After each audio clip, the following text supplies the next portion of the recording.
Welcome to the Leaders in Payments podcast, where we talk to C-level leaders from across the payments landscape. We'll be discussing the products and services that impact the payment space today, as well as trends and predictions for the future of payments. We will also hear stories from our guests about their journeys to the top.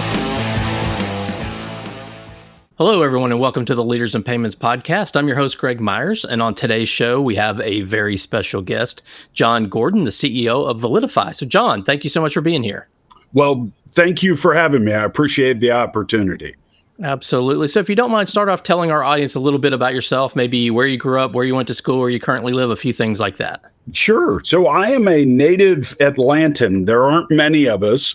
I grew up in Marietta, Georgia, went to the University of Georgia, and I now reside still in the Atlanta metropolitan area north of the city. Lived here all my life, with the exception of the time that I was in school in Athens, and we're a rare breed, those native Atlantans. You definitely are. And by the way, I went to Auburn, so we can have that banter at some point. But well, I married an Auburn Tiger, so I can commiserate to an extent. Yeah, I have a quick Georgia story. So when I was a kid, I actually went to a football game there and was lucky enough to go in the locker room before the game, and I met Herschel Walker. So that is something. That's royalty. Cool. Yeah, it was a cool thing. So anyway, not payments related, but a cool personal story. So let's go ahead and talk about ValidiFI. So tell the audience what ValidiFI does. So ValidiFI we're a data as a service company. We provide data really focused on the intersection between a consumer and their bank account. My background over the course of the last 18 years is working in the alternative credit space. And it was impressed upon us very strongly how valuable a consumer's bank behavior was as being additive to what you get with traditional consumer credit scoring methods. So the frequency with which a consumer changes their bank account, the PII, the payment performance of bank accounts, when was the last time they were in a negative position? How many consumers are associated with an account? How many accounts is an individual consumer associated with? All of these things send very strong signals that help us to identify potential fraud, assess the risk associated with that consumer, and predict payment outcomes. So ValidiFI is really centered around that effort in helping our clients comply with NACHA's web debit rule and then realize all of the opportunities for reduction of risk, identification of fraud that come along with that data of the consumer and their account. Okay, and who are your typical customers? So our customers really run the gamut. It's financial service providers, lenders, essentially, any company that takes ACH payments. So the web debit rule says that you have to validate that an account is open, valid, and facilitates ACH. That rule went into effect in 2021. In 2026, it will be upgraded to include a fraud aspect. And our clients are people who are either doing ACH disbursements or taking ACH payments, and we're helping them comply with that rule. But at the end of the day, what they tell us is, if I'm going to that effort, you can help me by identifying people based on their risk profile or based on how they behave that will help with selecting the right product for that consumer, arriving at the right credit line for that consumer. So our clients could be automotive companies, lenders, real estate companies, insurance companies who are both taking consumer payments and making disbursements. All of the above, really. So it's a large addressable market at the end of the day, Greg. Okay. And are you selling through partner channels, direct, or both? Both. So we have a sales force that is calling directly into the target markets, and we've verticalized that group for the purpose of we want to learn, right? So whether it's we're following where people make ACH payments.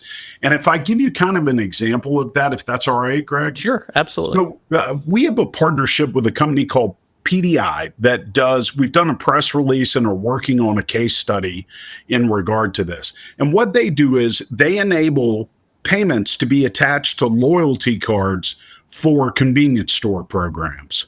And what they utilize ValidiFI for is validating the connection between the consumer and the bank account that they are providing. What that does for the convenience store is it allows them to take advantage of payment channels that don't have interchange fees. And ACH payments have grown both in the total volume of payments and the aggregate amount of those payments every year for the last 10 years. And there's now that with the emergence of the real-time payments network and FedNow, there's even greater value in that for our prospective clients. So we help them marry the consumer to the account and remove the risk and the potential fraud scenarios. Okay. And I assume your business is mostly in the U.S.? It is totally. We only serve U.S. customers. Okay. And the size of the customer doesn't matter, right? It's really just around whether they're accepting or making ACH type payments. That's correct. We seek, as you would imagine, economies of scale so that we work with some financial institutions who are enabling this solution for their treasury clients so that they're offering that compliance scenario and helping them offer more secure payments in a greater variety of payment types. Okay. And what would you say differentiates you guys from your competitors out there? So we have a collaboration with JP Morgan Chase, which grants us access to early warning services data.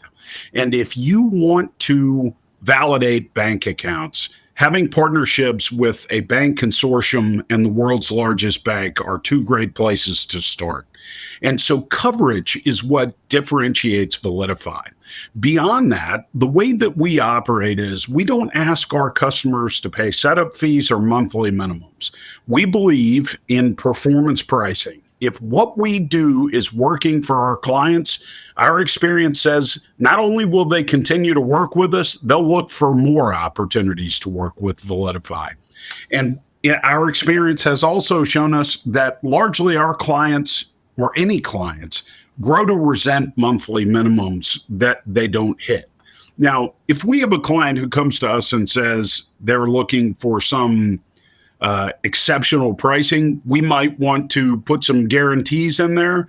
But on the whole, we generally only ask for people to sign up with our agreements and work with us going forward. And then that aligns our best interests with theirs. Okay. And within your clients, who do you sell directly to? Is it the CFO office or more on the technology side? It's Treasury, Chief Risk Officer, Chief Compliance Officer, and a Credit Officer are typically the people that we interface with most frequently. Okay. Well, when you step back and kind of look at the payments industry as a whole, kind of where do you see it headed in the next maybe 3 to 5 years? And obviously you can answer that within the lens of what you do, but kind of your view of the future of payments. Well, I think we're seeing a leveling of the playing field in the marketplace as a whole, and it's largely noted as consumer empowerment.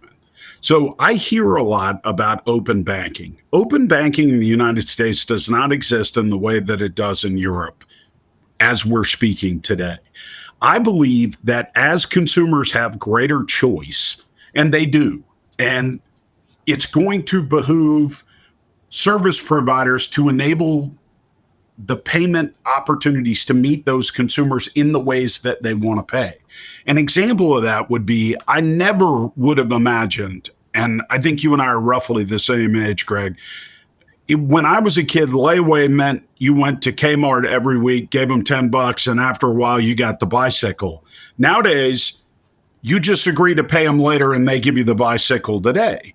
So the buy now, pay later scenario, which is the fastest growing credit arrangement in the country today, is vastly different than what we've seen in the past, to the extent that it's even now extended to DoorDash.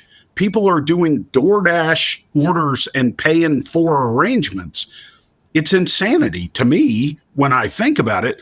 But what it's showing is that the consumer is going to have more power and more say in who they interact with, what data they make available to those end users. And consumers are demonstrating a willingness to share certain data, more data than what they have in the past, but only in exchange for an interaction that they think deems it necessary. So an example of that would be, if you sign up for a mortgage, people are giving you 2 years of bank data.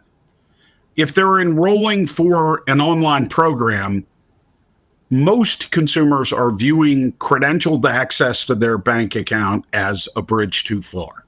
And so what we offer is non-credentialed bank data, so that it's much less friction to the end user. And what we are efforting to do is to enable bank data access for our clients in the way that the consumers are willing to give it to you. Is it a real-time micro deposit? Is it that you provide me PII elements along with your bank account routing number? Or in certain cases where it's merited, we have the ability to facilitate credentialed access. The consumer logs into their bank account securely. Our client gets 90 days of transactional data from their bank account, for which we can conduct cash flow underwriting and give them back insights around that account. Hugely valuable data, but it's hard to build a strategy on that when consumers aren't always willing to give you that level of access. Right. Do you think there's a day when, instead of pulling out the debit or credit card, buying something in a department store, you're going to pay with your bank account? I mean, I know it's possible today. It's kind of, it's full of friction still, right? So do you see a day when that becomes even, the most popular way? I think it's growing. Account-to-account payments is growing.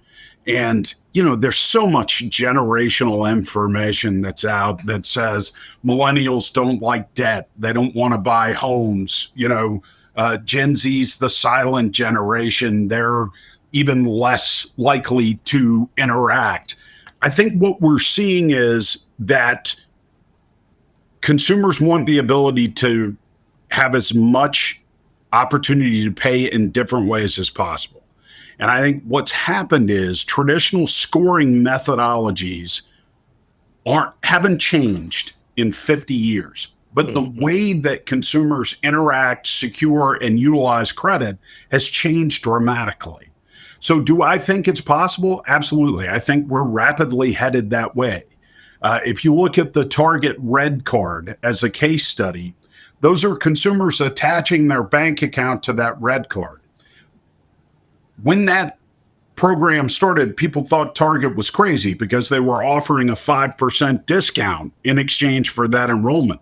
But what they found is those consumers spend dramatically, exponentially more money on that RedCard, and they're fiercely loyal to Target. So they have created this scenario where they've eliminated the interchange, they've put themselves at the center of the process, and they've created a recurring customer dynamic that they previously didn't enjoy. Yeah, well, they've enjoyed some money out of our account with that RedCard. That's for sure. I know that. I understand the dynamic, sir. So it's hard to have a payments conversation without talking about AI. So curious, in your business, obviously very data driven, how much are you guys leveraging AI? Have you always leveraged AI? And it used to be called machine learning, and we came up with a new fancy name. Just kind of curious your thoughts on that. We have always used machine learning in analytics, in our model builds, in the way that we do those things. AI, to me, is a continued evolution of the machine learning. It's not as net new as what some of the fear mongers would have you believe it is. That said, it puts an impetus on us from a security standpoint to do a lot of things that are different within our business than we've ever done in the past. So we are now going through a data classification exercise to ensure that we are handling with extreme care what documents leave our four walls, sort of cloud speaking, and putting the right controls in place. The flip side of that coin is, and you asked me a question a moment ago that I think AI sort of delves into, as all of these processes and payment options change, it creates opportunity for fraudsters. And AI is a hot topic and an amazing tool for fraudsters to utilize in perpetrating fraudulent events utilizing AI. And it is a continually moving target to try and help our clients. And that's why we help our clients within the fraud arena. And we're very careful to say we don't solve fraud. We identify things that are potentially fraud and help our clients drive their underwriting or treatment strategies in a way that they're addressing that. Whether it's injecting friction in the process by requiring the end user to log into their bank account, or whether we're identifying things that say that's a high-risk bank account that a consumer has applied, or that account, and this is an actual event, has been applied with 300 different social security numbers, have used that exact bank account routing number combination, you likely want to steer clear. Gotcha. Makes a lot of sense. So let's switch gears a little bit and talk about you. Maybe tell us your journey, how you got to ValidiFI, and a little bit about your background. Sure. So since 1999, I've been working in what I would consider fintech. So it's technologies that financial service providers utilize. And I started that in the electronic bill presentment and payment space, where we would enable our clients to make their bills available to the end consumer via their website. And over the course of time, I ended up meeting up with a serial entrepreneur, and he and I have worked together 4 times now. His name is Greg Rabel. He started a company called Factor Trust that I joined in 2008. We sold that business to TransUnion in 2017. I worked there for 5 years. The investors in Factor Trust took an interest in ValidiFI, which created an opportunity for me to join ValidiFI. And here we are a couple of years, 3 years into that process now. We're a 40-person business. We are profitable and growing and looking forward to the evolution of these payments and the continued opportunity that ACH provides and helping our clients combat both risk, because a lot of the fraud that's out there these days, Greg, is first-party fraud. It's not all fraud rings. Sometimes it's the willful behavior of a first-party consumer, which is a whole different ballgame when you're trying to discover how those things occur. Yeah, absolutely. Well, what are some things you're passionate about? So maybe one work-related passion and one personal passion. So my work-related passion, because of the last 17 years of doing this, is I believe we've lost some effort to deal in just the facts. I'm going to give you an example of that. Last year, the credit bureaus decided that we would no longer have medical debt as part of consumers' credit profiles. Meanwhile, the CFPB, such as it was then, and then we all are the suspended reality that the CFPB is in now, was holding out for lenders, our clients, that you had to determine a consumer's ability to repay. So on the one hand, we've got the information source determining that we are not going to include buy now, pay later transactions if it's detrimental to the consumer. We're not going to include medical debt. They still owe the medical debt. Then we have the regulator saying, you should have known better, Mr. Company, that consumer could not afford that product for which they applied. So my passion is, the fact that I believe we've lost our ability to operate with the right amount of information, help marry consumers who are non-fraudulent into products that offer them the best path forward of success in a graduating sequence, so that those consumers have an opportunity to repay and grow financially. At the expense of all of that, we are saying it's about inclusion. It's about allowing consumers opportunities. Well, not every consumer can afford a mortgage at every point in their credit journey. And I think we have credit scores today that are built on your experience, your debt ratio, your utilization of products. But what we're missing is any of the real-time aspect that is part of that. What's happening today? And so while credit scores are lagging indicators of behavior, I believe there's an opportunity to fill in those gaps. And if we do it thoughtfully, then we lower the overall cost of credit for every consumer. So I guess at the end of the day, I'm passionate about the fact that information, real facts and data still have a place in the conversation, and we shouldn't lose that.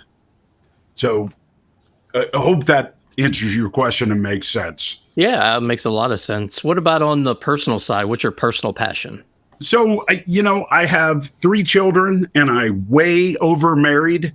So I spend a lot of time with them. And so I'm passionate about my family, my faith, and I love football. I love Georgia football. I'm a huge fan of that. So our whole family enjoys sports. So we do a lot of that as well.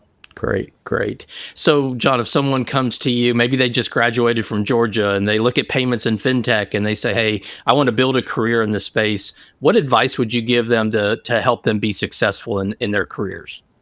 I would tell them to be intentional about trying to experience both sides of the equation, the corporate payments scenario, and then see it from more of a ground view, smaller operation, so that you can understand the puts and takes of how potentially a large payments provider or a credit bureau views the marketplace, as well as how someone who's much closer to their clients and a smaller, more focused organization looks at it. And I would tell them that payments is a great space because it's constantly changing. And there'll never be a day we don't pay. So as that changes, there is opportunity in that. Yeah, absolutely. I think that's great advice. So, John, as we wrap up the show, is there anything else that you'd like to discuss or go over before we wrap up? No, not off the top of my head. I guess I would leave it with this. As the web debit rule for 2026 comes into being applied, there's so much more opportunity outside of just complying for our clients that we are helping them identify opportunity with their customers, the ability to reduce fraud, the ability to mitigate risk, all by assessing the consumer's bank account. And the consumers are open and willing to sharing that data to a far greater extent than they are to log into their accounts. And the emergence of real-time payments is taking legacy trusted processes like micro deposits and bringing them into the speed at which we operate today. So not everything, every application meets every consumer's desire. Having a complete strategy and that offers you compliance really has a lot of lift for a business from an efficiency and a cost reduction and a fraud elimination standpoint. Okay. I think that's a great way to wrap up this show. So, John, thank you so much for being on today. I know your time is very valuable, so thanks for being here. Greg, thanks for your time. I really appreciate you having me. Absolutely. And to all your listeners out there, I thank you for your time as well. And until the next story. Thank you for joining us this week on the Leaders in Payments podcast. Make sure you visit our website at leadersinpayments.com, where you can subscribe to the show and where you'll find our show notes. If you enjoyed listening, please share on your social channels as well.